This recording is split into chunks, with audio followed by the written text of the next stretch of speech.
Hey guys, welcome back to the Calibrate Tools channel. Now, whether you are a beginner or a pro, we got some basic welding tips that you have to know to make your project a lot easier. See you after this.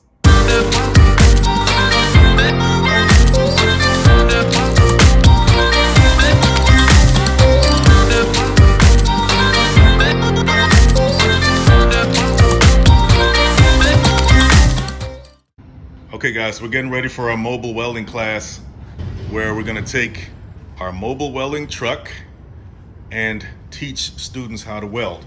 All right, so I'm just going over some of the stuff that we got to have in order before we go out there.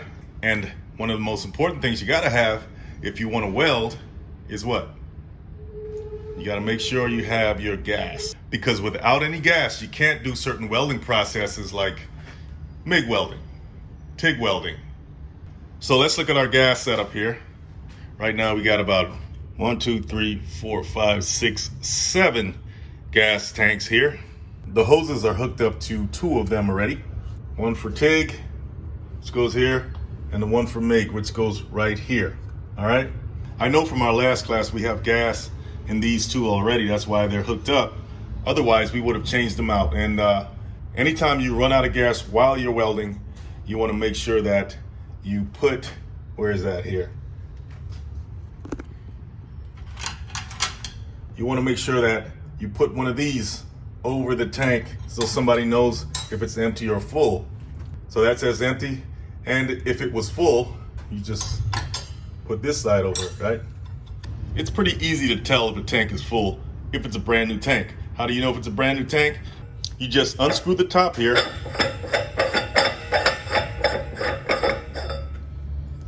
and if it has this blue wrapping around it, it's brand new, okay? And when I say brand new, I don't mean the tank itself is brand new. As you can tell, look at this tank. It's not brand new, right? But it's fresh from the supplier, meaning that you got it from the gas company. You went to refill the tanks, and when they send them back full of gas, they have the blue wrapping around the valve.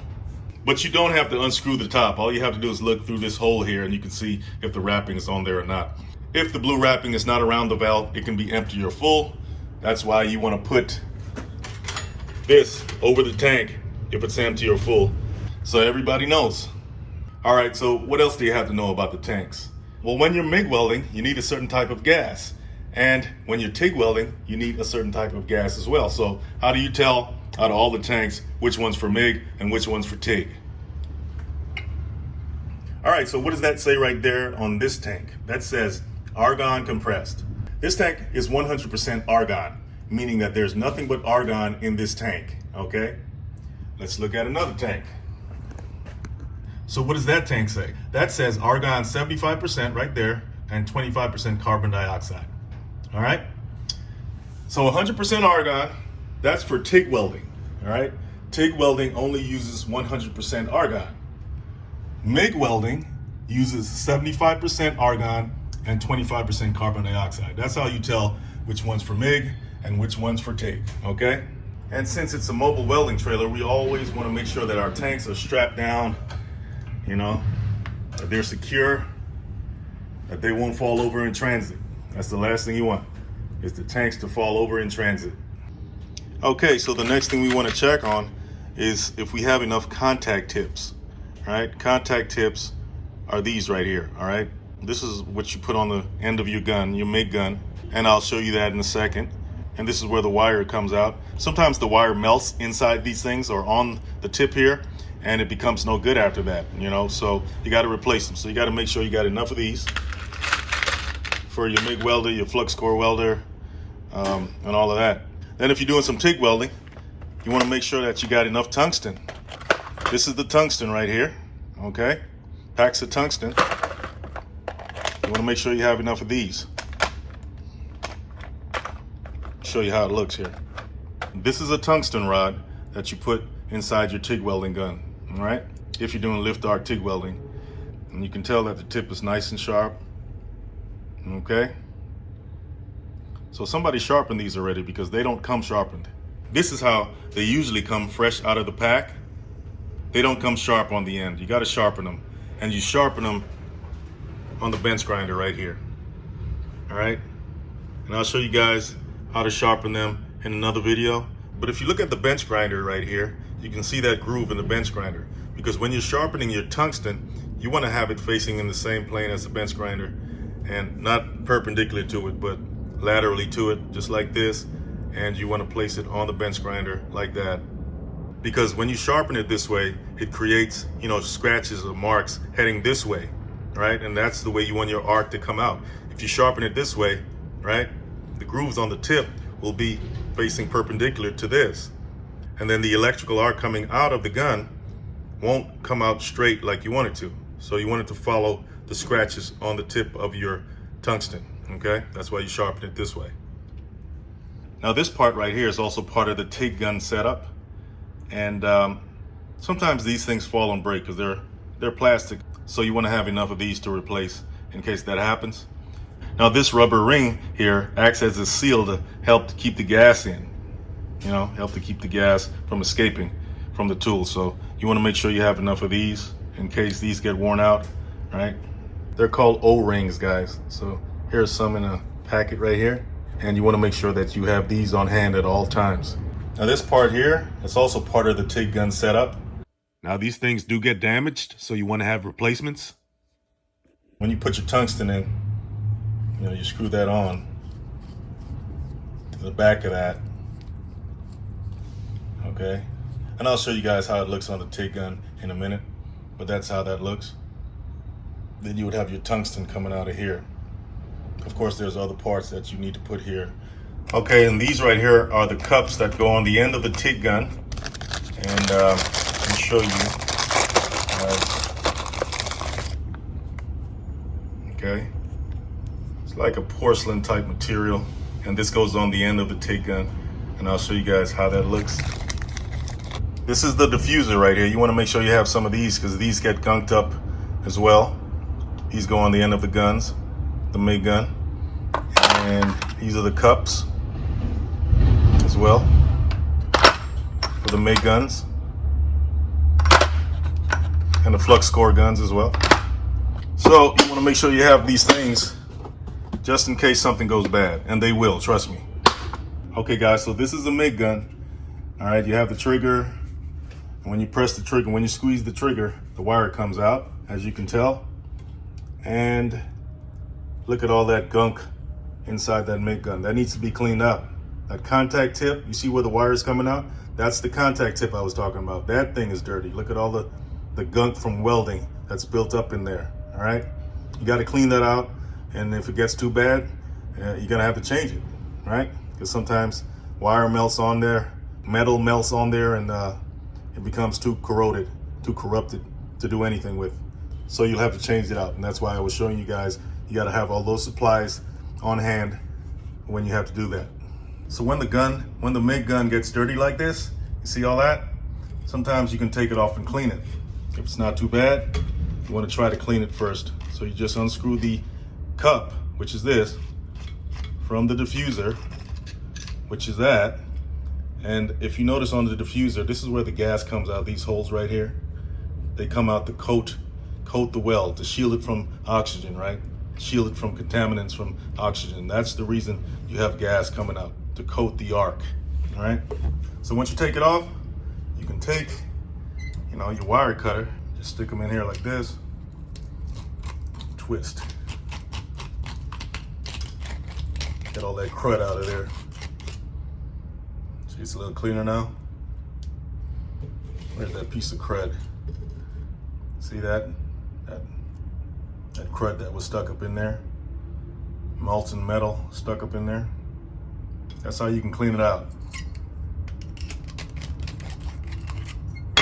The contact tip is pretty dirty too, so you can unscrew this. That one came off easy. Sometimes they're not as easy to come off. Sometimes they're so hard to come off that you have to take this and loosen it with one of these, but this one came off easy. So you unscrew the contact tip,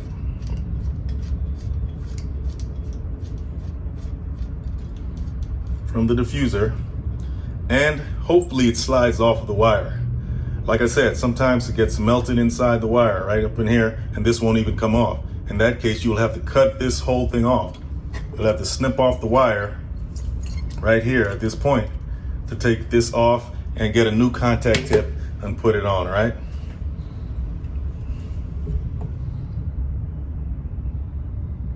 I'm not around a mini belt sander or anything like that, but you can, you know, put it against the wire wheel or something like that, or sometimes you can take the serrated edges of this as well, just kind of scrub it a little bit.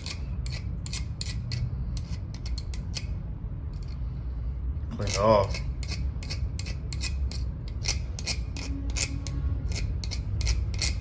Okay, that's a little cleaner. So like I said, if this thing is dirty, too dirty, or it's stuck, or you got to replace it, like I said, it gets stuck on the wire and you got to cut the wire off and throw it out, and you just grab you a new one. Make sure it's the same, right? Make sure it's for the same size wire. This is a 0.035, which means that it's for a 0.035 size wire right here, MIG wire, right? So you want to make sure you get the correct one, because they all kind of look alike, but this one, for instance, is a 0.045, right? You want to get one that matches your wire, ideally, okay? But if you cleaned it off, right, you cleaned everything off, you can just slide this back onto the wire, just stick it in that little hole there, stick the wire back in that hole. Slide it down again, and as you can tell, you can just screw it back into this, right? That's why they have threads on this right here. There's threads inside of the diffuser here. So you just slide it back in, screw it back on.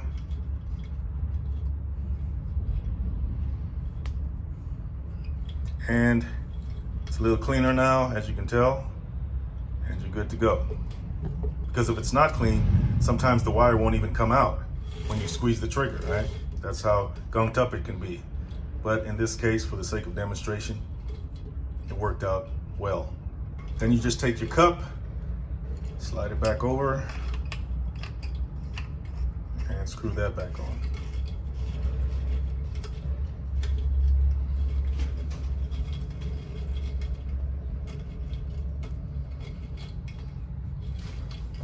Ideally, the contact tip should not exceed the edge of this, okay? It should be a little flush. This one is a little further down, so we're fine, as long as it's not sticking out. So I just want to show you the different contact tips. The one on the left is obviously shorter than the one on the right. All right, so there are different types of contact tips. You just want to make sure that the wire size is correct for them. The one on the right is for a 14-35 wire. The one on the left here, which goes with the wire for this gun, is a 0.035, okay? That's the size wire. So just make sure that you match up the right contact tip with your wire size. All right, so we got another dirty gun here. Look at all the crud in there. Look at the contact tip. You know, you can hardly even see it, any copper color on there. Look at all the crud.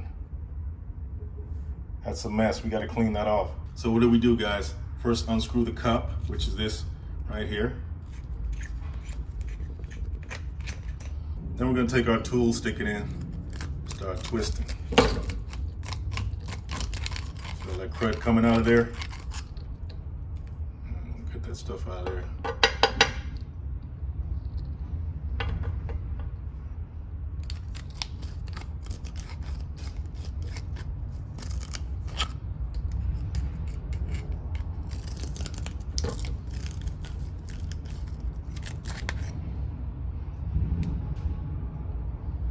Okay,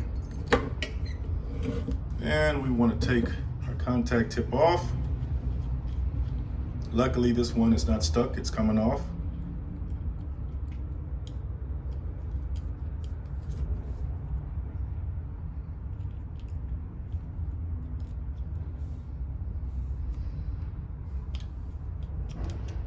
Guys, it's not coming off, but it's not the contact tip. Why is it not coming off? Because you see right here at the tip of the wire, see how it's melted into like a little ball there? That's preventing the contact tip from coming off. So what do? All we have to do is take our wire cutters, our tool, our trusty cleaning tool / wire snipper, and we just snip that edge off. The contact tip should come off easily, and it does. And let's look at the tip of that. Okay, some of that stuff fell off of there. All right, I guess it's the process of me taking it off and all of that. So even my fingernail got some of it off. All right, so once we clean that, we can put it back on.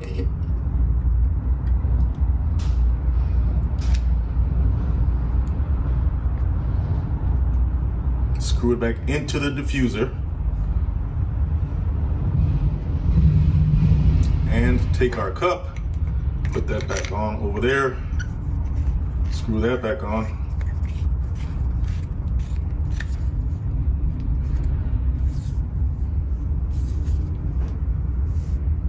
And we are good to go.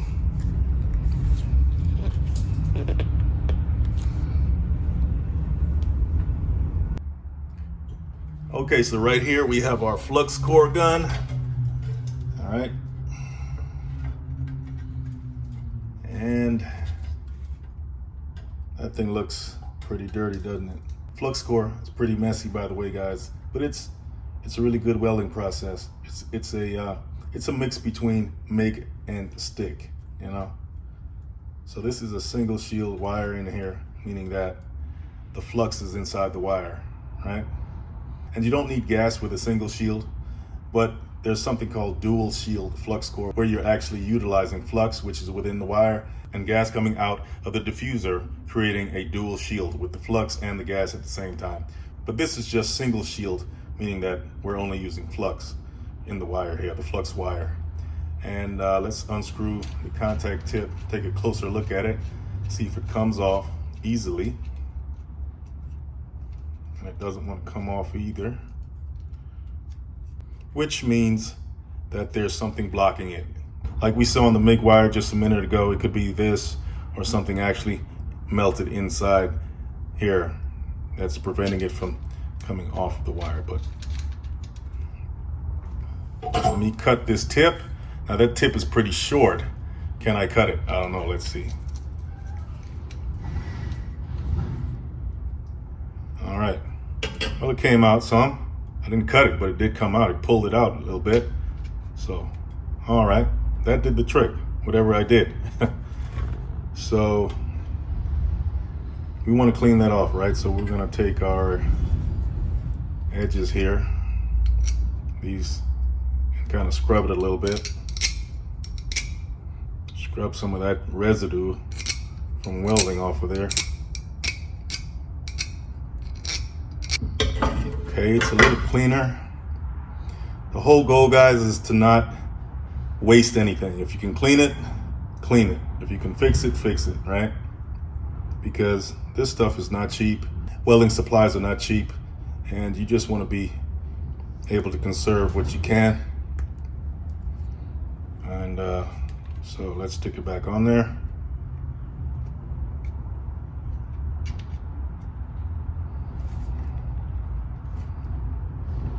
So because we're just using self-shielded flux core wire, it's a self-shield process. It's not dual shield in this one. We don't necessarily need the cup like we saw on the MIG guns because we have no gas coming out of here. So, you know, that's why there's no cup on this diffuser right here. All right, so we got the Flux Core contact tip on there. And as you can tell, it's not a shiny copper color, right? On the MIG guns, they still have that shiny copper, you know, color to it. This one, no, because there's no cup protecting it, once again, because we're not using gas. And self-shield is pretty messy, so all that heat and metal and all that caused this, you know, dark color right here to come on there. But it's still a good contact tip, so we don't have to change it right now. Little pock marks on there, that's just, you know, metal splatter coming from the welding process, the Flux Cored welding process. And you can see some of that on the diffuser as well, right? All that stuff. There's no cup over here. Okay guys, here is our Tig Gun. Remember we looked at these parts earlier? All right, you got our tungsten in there. Let's look at that. See that tip of that tungsten there? It could be sharpened. It's a little, has that ball on there, that little ball of metal on there. That will affect how your art comes out. So you want to take this over to your bench grinder and sharpen it up. Okay, so once again, this part right here that I showed you guys earlier, you would just unscrew this. And you don't have to unscrew it all the way, you just unscrew it so this can be pulled out. See, when you tighten this down, the tungsten is not gonna come out. So to take it out, you just unscrew this and you pull it out, right? Guess what, it doesn't wanna come out. Why doesn't it wanna come out?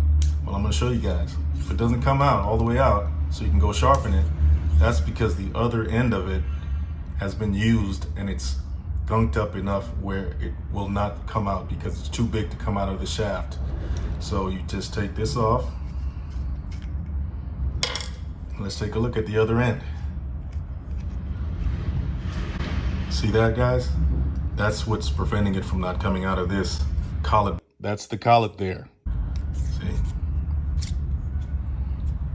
So you can try to pull it out the other way, like this, and it does come out. So you just take this over to your bench grinder and you sharpen both ends, okay? So you won't have to do all of that. You can just pull it out this end without having to take this all the way off. Now what happens if both ends are so gunked up that this won't come out, as you saw, this end won't allow it to slide out as before. But what if this end here is too big as well for it to come out this way? Well, you're pretty much stuck. Right? But there is a solution to that. You can take your tungsten and place it on the edge of your welding table and just take your tool and just tap that edge off. And there you go. I just want to show you guys that that's a method that you can use when it gets stuck on both sides and when you're trying to pull your tungsten out and it's all gunked up on both sides. Then you just take this to your bench grinder, you sharpen it off, and you put it back in your gun. Okay, so I got this nice and sharp on this one end here. And I still have to sharpen this end, the part I just tapped off. So, and you just put it back in there. Put the back on. And before you tighten it all the way, you want to make sure that the stick out length is what it's supposed to be for TIG. And you can say right about here.